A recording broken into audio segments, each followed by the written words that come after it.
Ang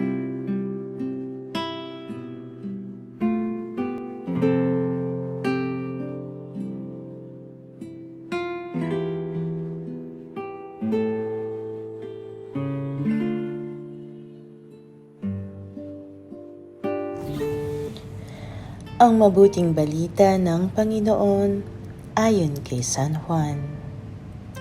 Gayon na lamang ang pag-ibig ng Diyos sa sanlibutan, kaya ibinigay niya ang kanyang bugtong na anak upang ang sumampalataya sa kanya ay hindi mapahamak, kundi magkaroon ng buhay na walang hanggan.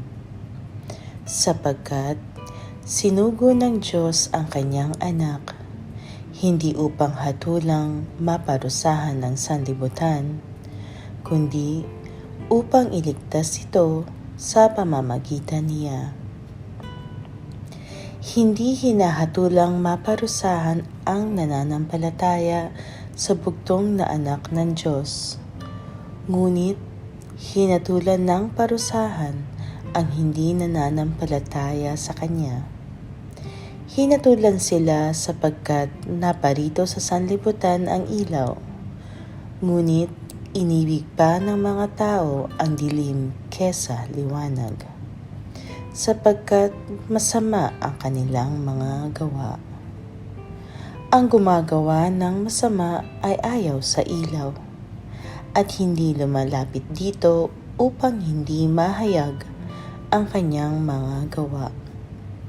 Ngunit ang namumuhay sa katotohanan ay lumalapit sa ilaw. Sa gayon, nahahayag na ang kanyang mga ginagawa'y pagsunod sa Diyos. Ang mabuting balita ng Panginoon.